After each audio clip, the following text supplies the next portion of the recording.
Esta es la meditación número 44 de la serie Un bálsamo para el alma. Estamos leyendo de forma devocional los salmos de liberación. Hoy vamos al Salmo 30, que es el de toda esa semana, versos 8 y 9. La pregunta que dirige nuestra lectura es: ¿cómo te sientes hoy? Podríamos decir que el salmista tiene un corazón suplicante el día de hoy. A ti clamé, oh Señor, le supliqué al Señor que tuviera misericordia, diciéndole: ¿qué ganarás si me muero, si me hundo en la tumba? ¿Acaso podrá mi polvo alabarte? ¿Podrá hablar de tu fidelidad?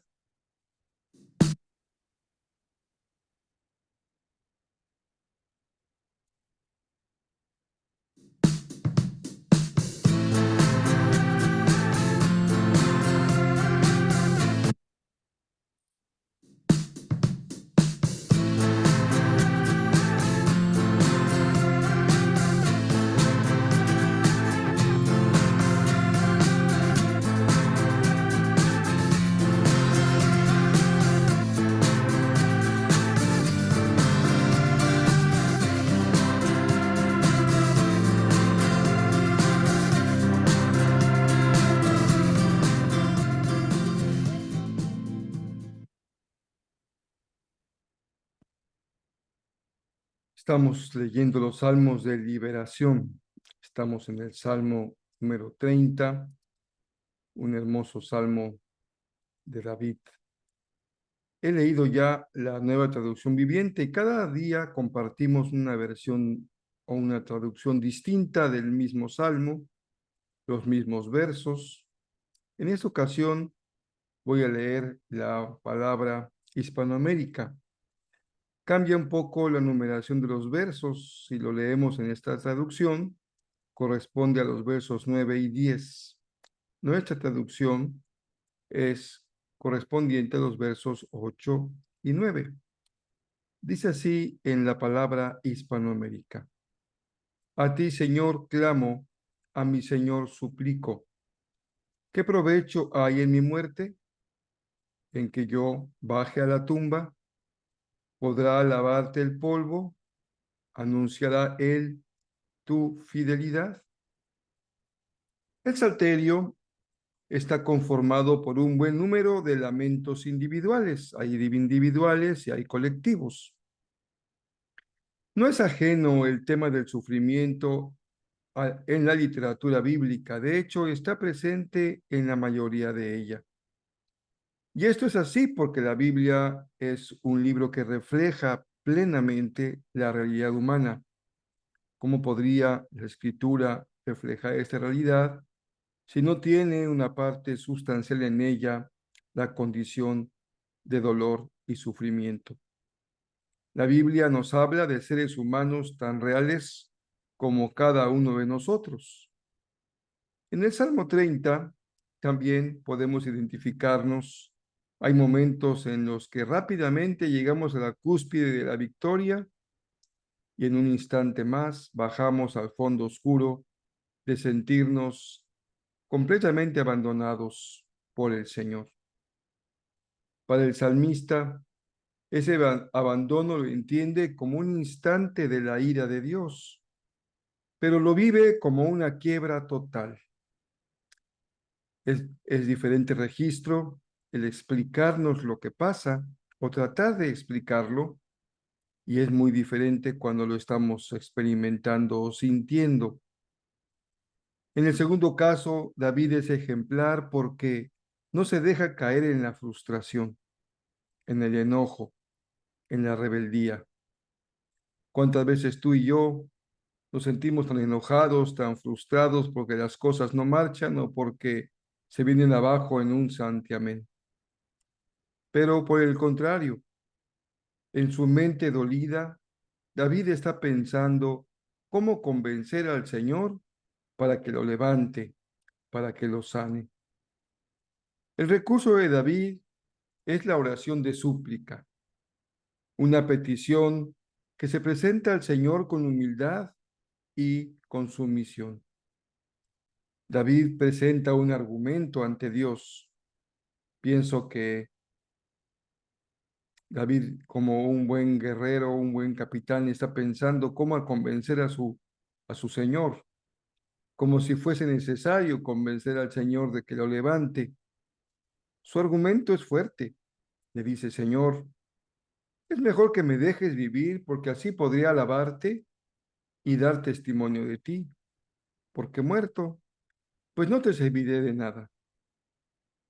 Me recordó algo similar cuando leyendo al apóstol Pablo, allá en la carta de los Filipenses, él dice, pues para mí, vivir significa vivir para Cristo y morir es aún mejor. Pero si vivo, puedo realizar más labor fructífera para Cristo. Así que realmente no sé qué es mejor. Estoy dividido entre dos deseos.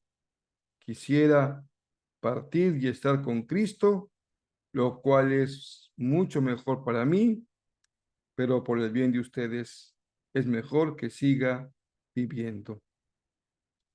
Hay una coincidencia sustancial. En ambos casos es muy útil mantenerse vivo, no por el beneficio propio que esto trae, sino por el testimonio a que ambos han sido llamados. Su vida tiene una misión, tiene un propósito, tiene un sentido, más allá que el mero hecho de existir. Pero tiene también una enorme diferencia. Pablo tiene ya en ese tiempo de la revelación de Dios muy clara la fe, la confianza de que al morir iría a la presencia de Cristo. No es la condición de David. Por ello, la perspectiva es tan diferente. La de un cristiano, cuando ya lo hace desde Cristo, desde su fe, a quien aún no ha conocido a Jesús de manera personal. La condición de David podría sumirlo en una profunda decepción. Pero en su caso, más que decepcionarse porque estaba abatido, casi morir, esa condición fue su motor de súplica, su lamento, fue la llave para orar. El testimonio de David es muy poderoso.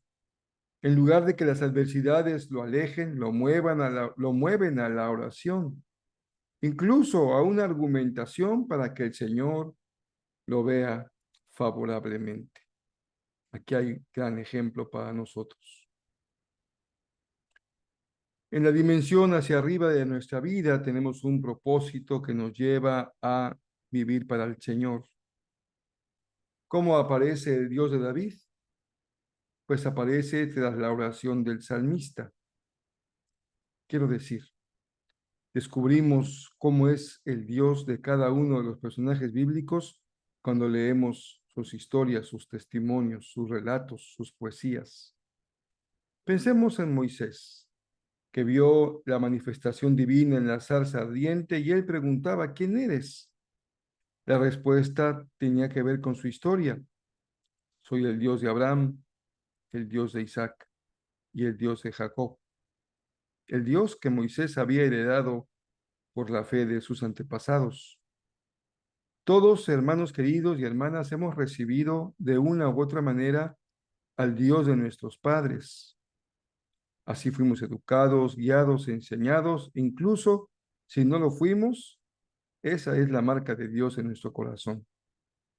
Pero también tenemos, como Moisés, la oportunidad de conocer al Señor de manera personal. Lo mismo pasó con David. Cada uno de nosotros tiene una película en la que el protagonista es Dios, pero también podemos sacar una instantánea en la que capturamos nuestro presente con Él. Podemos utilizar estas dos imágenes o ideas.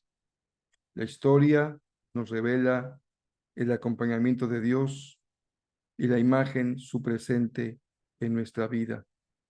Pero ambas son vivencias nuestras, son nuestra experiencia. Por ello, aunque muy valiosa y propia, siempre es necesario ponerlas bajo la autoridad de la palabra de Dios, que es en donde Él se ha revelado. En ocasiones hay que depurar esas imágenes infantiles heredadas, limpiarlas, de muchas ideas equivocadas, sentimientos erróneos. En otras hay que darles visto bueno, porque reflejan muy bien lo que la Biblia revela.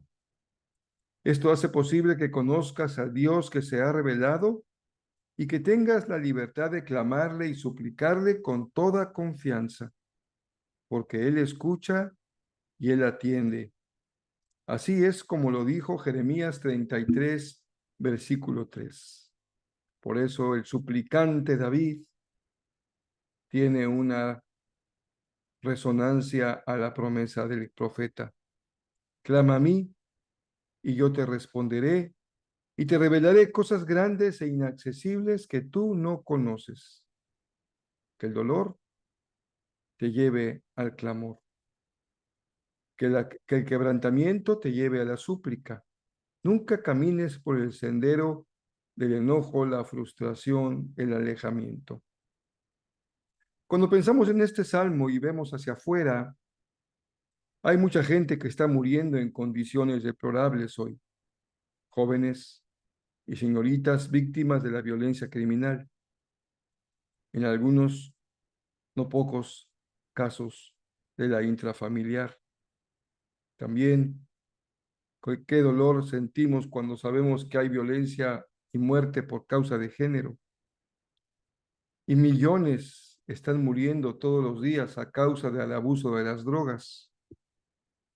Otros más vagan sin rumbo y sin destino, no encuentran un propósito para vivir. ¿Cuántos están muertos en vida y no saben que han sido creados para adorar al Señor?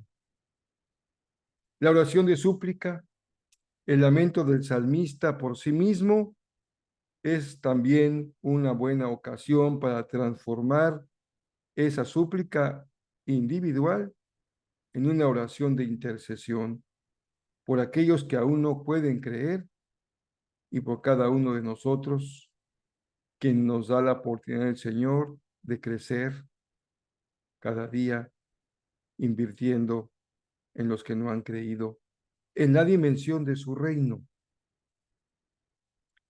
No tienes que hacer cosas demasiado complejas. Un saludo, una palabra de aliento, compartir un archivo de música, un video, un acto de servicio. Todo esto puede hacer milagros. Recuerda, la palabra convence. Y aquí está David argumentándole a Dios que es mejor que lo deje vivir.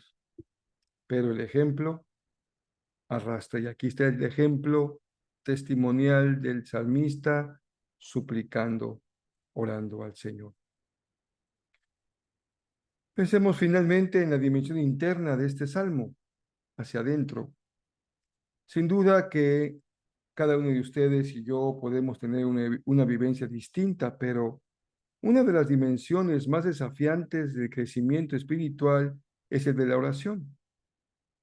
Ser un varón, un joven, una señorita, una mujer, una familia de oración es una noble aspiración. No sé qué tan común lo sea. Jesús nos enseñó que debemos orar sin cesar.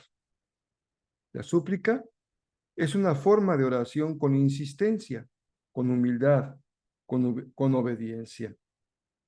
Hemos de aprender a orar con súplica, con ruego, expresar sinceramente cuando hay un lamento en nuestro propio ser, pero irrumpir con gozo y con alegría y con canto, como empieza el Salmo 30. Aparte un tiempo cada día para orar. Hoy es un gran reto porque estamos impuestos a una vida activa que no tiene tiempo para el reposo, la lectura, la oración. Es por ello por lo que la Biblia nos enseña que debemos de cambiar nuestra manera de pensar para vivir mejor. Tu corazón, tu espíritu, tu mente necesitan tiempo de oración en el que tu lista de súplicas sean presentadas delante de Dios cada día. Hoy podemos tener una aplicación muy práctica para nuestra vida interior. No dejes de orar y nunca dejes de crecer en oración.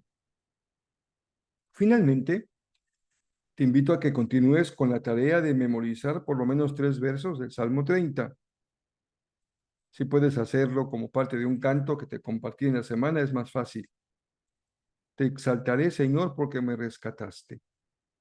No permitiste que mis enemigos triunfaran sobre mí. Oh Señor mi Dios, clamé a ti por ayuda y me devolviste la salud. Me levantaste de la tumba, oh Señor, me libraste de caer en la fosa de la muerte. Intenta repetir el verso 1. Te exaltaré, Señor, porque me rescataste. No permitiste que mis enemigos triunfaran sobre mí. ¿Por qué exalta David al Señor? Porque lo rescató y no permitió que sus enemigos triunfaran sobre él. Ahí está el verso 1. Lo puedes aprender y hacerlo parte de tu tesoro espiritual. Como cada día terminamos con una pequeña frase para pensar. Este es su objetivo, hacernos pensar. Dice así Tiberio: los corazones duros se vencen con súplicas blandas.